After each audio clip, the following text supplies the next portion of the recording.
आप मेरी उनके ऊपर इंचार्ज नहीं? हाँ जी, मैं वही कहने लगी ना कि मेरा जो काम होता है वो एज ए चीफ जज होता है, यानी कि मेरी सुपरविजन के अंदर वो सारे बाकी जजेस आ जाते हैं। मतलब ये है कि आरओ की आपकी एक पोजीशन है जो आप चीफ बैठी हुई है, बाद में जो प्रिजाइडिंग ऑफिसर हैं उन सारी जगहों के रिजल्ट आपके पास आते हैं। वहां पे कोई ऐसा तो नहीं हुआ कि ट्रंप के हामी बाहर आ गए या बाइडेन के हामी बाहर आ गए कि जनाब यहाँ पे तो फॉर्म 47 बन रहा है फॉर्म 45 से, और आरओ साहब ने हमें अंदर नहीं घुसने दिया? ये कोई ऐसी बदमजगी नहीं होती यहाँ पे। अच्छा, कोई पुलिस वाला नहीं होता, कोई पैरामिलिट्री नहीं होती, कोई बाहर नहीं, भगड़े बिल्कुल भी शगड़े नहीं, शोर शराबा बिल्कुल कुछ नहीं? जी नहीं, बिल्कुल भी नहीं। पुलिस मैरीलैंड में कमला हैरिस जो है वो जीती हैं, लेकिन जो अपनी कम्युनिटी थी, जो पाकिस्तानी कम्युनिटी आ रही थी या इंडियन कम्युनिटी आ रही थी, उनका रुझान किसकी तरफ था? डोनाल्ड ट्रंप की तरफ था या फिर वो कमला हैरिस की तरफ था? ऑब्वियसली डोनाल्ड ट्रंप की तरफ था। ये तो अच्छा, अंडरस्टैंड बात है। यानी वो डोनाल्ड पाकिस्तानियों के लिए डोनाल्ड ट्रंप वो थे शेर एक बारी फेल, डोनाल्ड ट्रंप फेल, हाँ वो बना हुआ था। अच्छा, दूसरा बात नहीं है, जरा आपका, आप लाहौर से हैं और ग्वाल मंडी में आपने परवरिश पाई और वहीं पे तालीम वगैरह सारा कुछ वहीं हासिल किया होगा। उस वक्त वहां पे मियाँ साहब का राज था, यानी कि मियाँ साहब की तूती बोलता था पूरा ग्वाल मंडी, ये सारा इलाका मियाँ साहब का था। अब तो खैर चिराग लेके मियाँ साहब के वोटर वहां पे ढूंढने पड़ते हैं, स्पेशली ग्वाल मंडी में। अगर कभी आपको पाकिस्तान में सर्विसेज देने का मौका मिले तो आप वहां पे ये सर्विसेज अदा करेंगी? ये तो पाकिस्तान गवर्नमेंट पे डिपेंड करता है ना कि उनको ईमानदार लोग चाहिए और फेयर इलेक्शन करवाना चाहते हैं तो definitely I am willing to do. अस्सलाम वालेकुम नाज़रीन, मैं हूं लंदन से अमजद चौधरी। नाज़रीन, आज हम एक बहुत ही आपको स्पेशल मेहमान से मिलाएंगे। उससे पहले जरा हम आपको बता दें कि इन मेहमान का जो तल्लक है वो यूएसए से है, और आपको पता है कि यूएसए में जब इलेक्शन जब भी होते हैं वहां पे बड़ी गहमा गहमी होती है, मुकाबला बड़ा सख्त होता है, दो पार्टी सिस्टम है। लेकिन इस दफा जो यूएसए के इलेक्शन थे उसका पाकिस्तान में भी बड़ा शोर था। ऐसे लग रहा था कि पाकिस्तान के इलेक्शन में जिस तरह लोगों के अंदर वो एक तजस्सुस था कि कौन जीतेगा कौन हारेगा, इसी तरह लोग बहुत ज्यादा करते थे। उसकी वजूहत ये थी कि पाकिस्तान में पिछले 2-3 साल से जो मामला चल रहे हैं, जिस तरह की वहां पर इलेक्शन हुए, फिर वो इलेक्शन उन पर इल्जाम लगा रिग्ड हो गए, उसके बाद फिर सारी सिचुएशन, फिर पकड़ धकड़, फिर ह्यूमन राइट्स के प्रॉब्लम, अमेरिका से आवाजें उठती रही, सेनेटर्स कहते रहे, लेकिन बना कुछ नहीं, क्योंकि पाकिस्तानियों जो पॉलिटिशियंस थे वो भी कुछ जो पीटीआई के थे, इसके अलावा जो थिंक टैंक थे वो कहते थे कि जनाब जो बाइडेन एडमिनिस्ट्रेशन है वो सारा कुछ देख तो रही है, वर्बली कुछ कहती तो है, लेकिन उसका असर कोई नहीं होता। एक होता है किसी से काम करवाना, एक होता है कि नहीं करवाना। तो लोगों को ये होप हो गई कि जब अगर इलेक्शन होता है और डोनाल्ड ट्रंप जीता है तो फिर शायद पाकिस्तान में बहुत कुछ हो जाएगा। जो पीटीआई वाले लोग थे वो तो ये कहते थे कि जिस दिन ट्रंप जीत गया अगले दिन इमरान खान बाहर आ जाएगा। यानी एक बचकाना सोच थी ये, क्योंकि इस तरह होता नहीं है, पॉलिसीज होती हैं, सारा कुछ होता है। तो उसके अब जब ट्रंप जीत गया तो उसके ऊपर बहुत भंगड़े डाल रहे हैं, खुशियां मनाई जा रही हैं, लोग ढोल ढमक्के मिठाइयां बांट रहे हैं।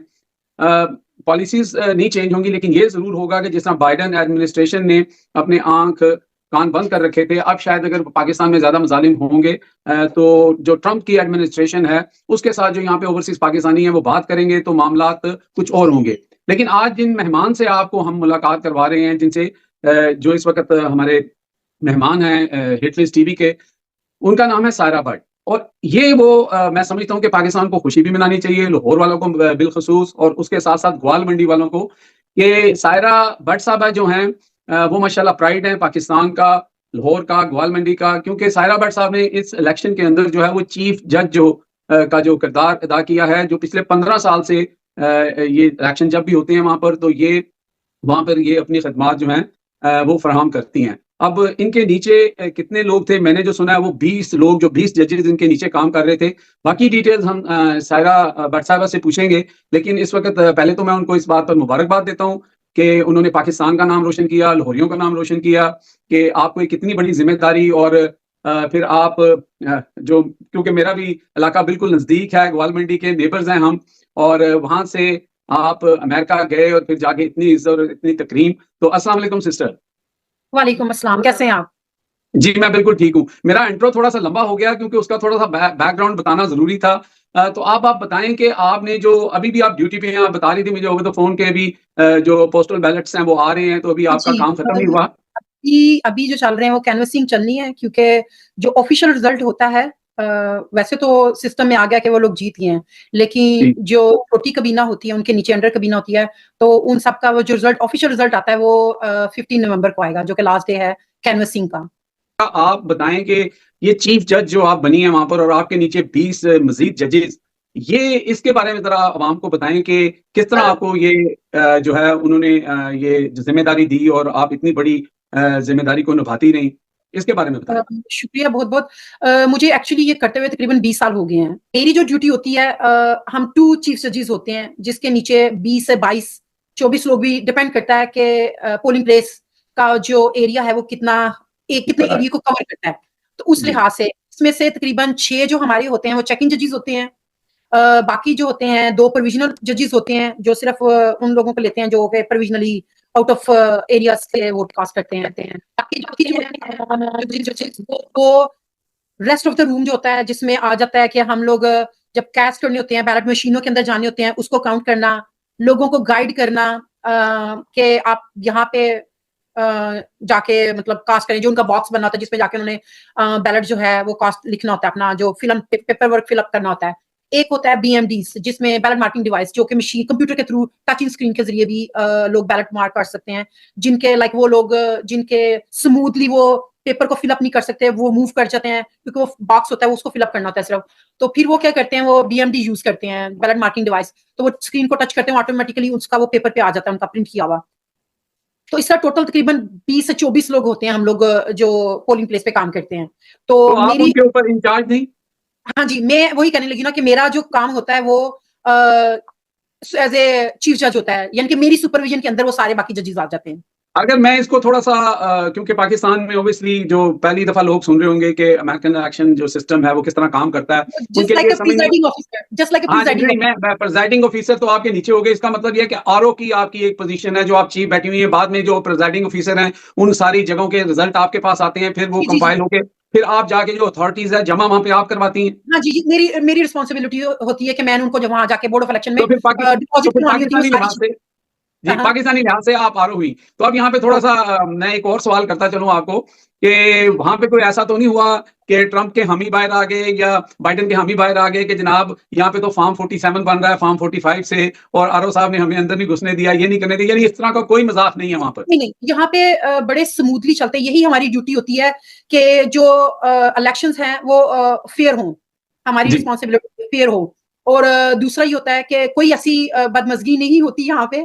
तो लोग काफी अंडरस्टैंड भी करते हैं कि अगर उनको एक्सप्लेन कर देते हैं हम लोग कि अगर आउट ऑफ एरिया से डाल रहे हो तो भाई आपको स्टेट वाइड, आप सिर्फ उनके जो चॉइसेस होंगी वो आपके लिए स्टेट वाइड होंगी, लोकल आप चूज नहीं कर सकोगे क्योंकि आप अपने एरिया से आउट जो है वो बैलेट कास्ट कर रहे हो। तो मतलब नहीं, इस तरह कोई ऐसा कुछ प्रॉब्लम नहीं आती। अच्छा, कोई पुलिस वाला नहीं होता, कोई पैरामिलिट्री नहीं होती, कोई बार शोर शराबा कुछ नहीं?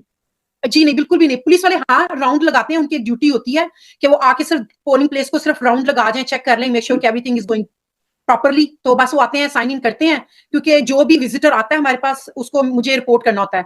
तो मतलब वो मेरे पास एक फोल्डर होती है जिसमें सबके जो ऑफिशियल्स आते हैं चेक करने पोलिंग प्लेस को, तो वो साइन करके तो फिर 5-10 मिनट मतलब वो अपनी राउंड लगा के फिर वो चले जाते हैं चेकआउट करके। आपके जैसे बैलेट वोटिंग भी होती है, उसके अलावा आपने बताया कि दूसरी काउंटी से भी जाके लोग फिर वो उसी तरह वोट डाल देते हैं। तो इलेक्शन वाले दिन जो गहमा गहमी होती है, सुबह ज्यादा होती है, दोपहर में होती है, या फिर किस तरह वो लोग आते हैं? क्योंकि छुट्टी तो होती नहीं है, नॉर्मल रूटीन चल रही होती है।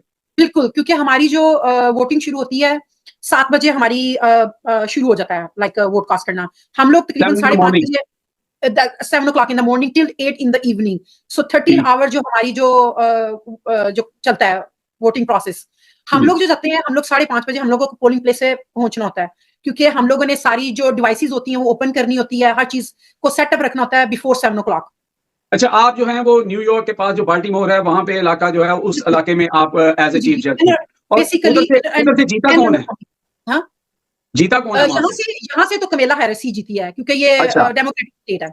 मैरीलैंड जो है वो डेमोक्रेटिक स्टेट है। जी जी, ठीक हो गया। तो उस लिहाज से मैरीलैंड में कमला हैरिस जो है वो जीती हैं। लेकिन जो अपनी कम्युनिटी थी, जो पाकिस्तानी कम्युनिटी आ रही थी या इंडियन कम्युनिटी आ रही थी, उनका रुझान किसकी तरफ था? डोनाल्ड ट्रंप की तरफ था या फिर वो कमला हैरिस की तरफ था? ऑब्वियसली डोनाल्ड ट्रंप की तरफ था, ये तो अंडरस्टैंड बात है।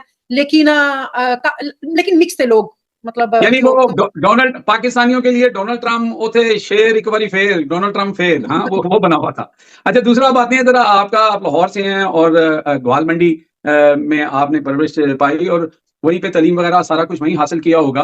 तो आप जब ग्वाल मंडी में रहते थे, जब आप अपना बचपन से लड़कपन फिर अपना यंग जब हुए, तो उस वक्त वहां पे मियाँ साहब का राज था, यानी कि मियाँ साहब की तूती बोलता था पूरा ग्वाल मंडी, ये सारा इलाका मियाँ साहब का था। अब तो खैर चिराग लेके मियाँ साहब के वोटर वहां पे ढूंढने पड़ते हैं, स्पेशली ग्वाल मंडी में। तो आपने कभी यहाँ भी ये सर्विसेज दी या फिर वोट किसको डालते थे, किस पार्टी को ज्यादा वो आप पसंद करते थे? If is a personal question, लेकिन हम लोग जो बोर्ड ऑफ इलेक्शन के लिए काम करते हैं, हम पॉलिटिकल पार्टी को ज्वाइन नहीं कर सकते। नहीं, यानी मैं पाकिस्तान की बात कर रहा हूँ। पाकिस्तान में आप जब थी, पाकिस्तान मैंने बहुत जल्दी छोड़ दिया था, कॉलेज खत्म हो लेकिन आपकी फैमिली जो है वो नून लीग को सपोर्ट करती थी, क्योंकि पूरा गवर्नमेंट ही तो था नून लीग का। हाँ जी, नून लीग को सपोर्ट करते हैं। अच्छा, तो कभी ऐसा हो कि अगर पाकिस्तान में, जो कि बहुत अनलाइकली है कि वहां पे, क्योंकि इमरान खान साहब ने इन्हीं मशीनों की बात की थी, तो वो बात नहीं मानेगी मशीनों से, क्योंकि ऑब्वियसली उसमें फिर मकासद पूरे नहीं होते।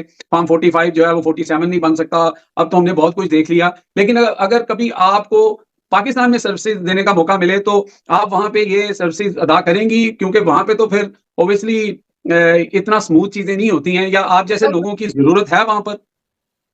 ये तो पाकिस्तान गवर्नमेंट पे डिपेंड करता है ना, कि उनको ईमानदार लोग चाहिए और फेयर इलेक्शन करवाना चाहते हैं, तो definitely I am willing to do.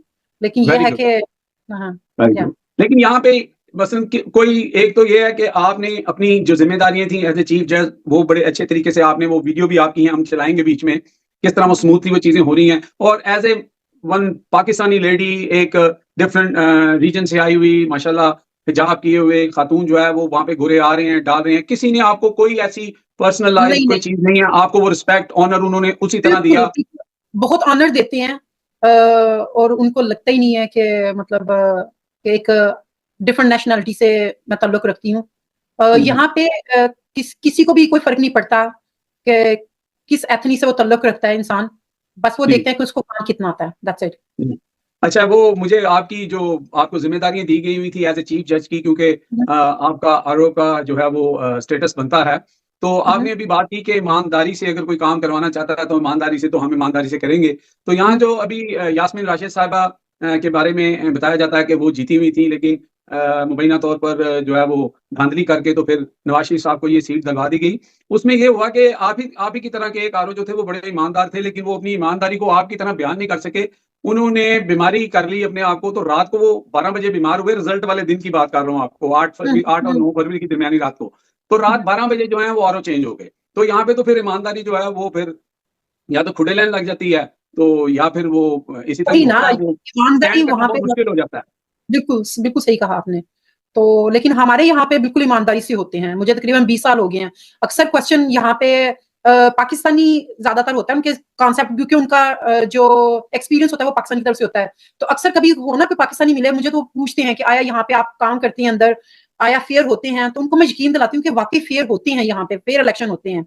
यहाँ पे किसी एक को भी वो जो है ना वो गलत वोट नहीं कर सकते, क्योंकि मैंने बेसिकली यहाँ पे जो पोलिंग प्लेस में वोटिंग हो जाती है, उसके बाद जो काउंटिंग होती है, जो बता रही थी मैं आपको, पेपर बैलेट्स आते हैं, ओवरसीज बैलेट्स आते हैं, या प्रोविजनल बैलेट्स आते हैं। अगर होना कुछ हो, बकायदा कॉमन लोगों को हायर किया जाता है कैनवसिंग में। जैसे अभी मेरी कैनवसिंग चल रही है, तो उसमें तकरीबन हम लोग 100 लोग हैं, हमारा 50 का ग्रुप है।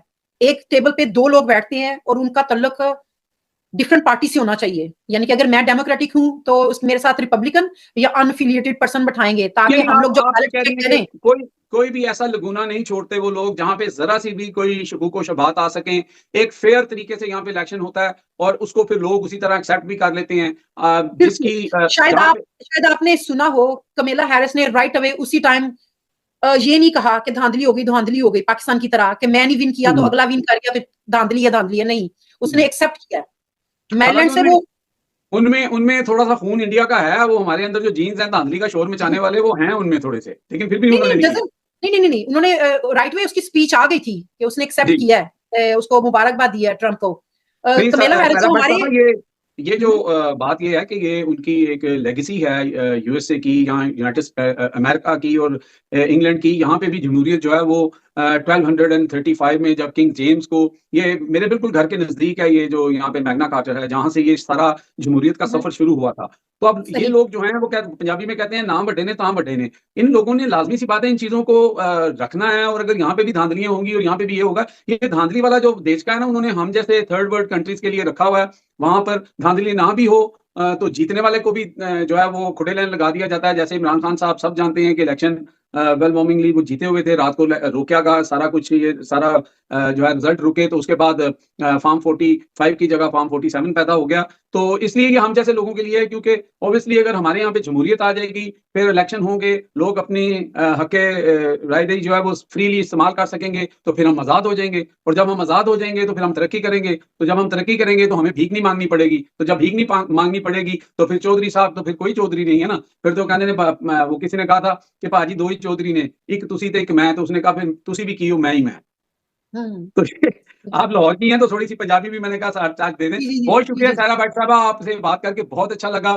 Thank you. मैं उम्मीद करता हूँ कि हमारे जो नाज़रीन हैं वो प्राइड फील करेंगे कि पाकिस्तान की एक बेटी, पाकिस्तान की एक बहन, पाकिस्तान की एक माँ जो है उसको इतनी बड़ी ज़िम्मेदारी दी गई कि वो वहाँ पर जो एक ऐसी कम्युनिटी है जहाँ पर अगर वो एक पाकिस्तानी खातून को इतनी रिस्पेक्ट देकर और इतनी ज़िम्मेदारी दे रहे हैं, तो फिर उनके इलेक्शंस के ऊपर वाक़ई उँगली नहीं उठाई जा सकती। तो आपके लिए भी बहुत प्राइड मोमेंट होगा, हम सब के लिए भी बहुत प्राइड मोमेंट है, और हिटलिस्ट टीवी को इंटरव्यू देने के लिए बहुत आपका शुक्रिया। बहुत-बहुत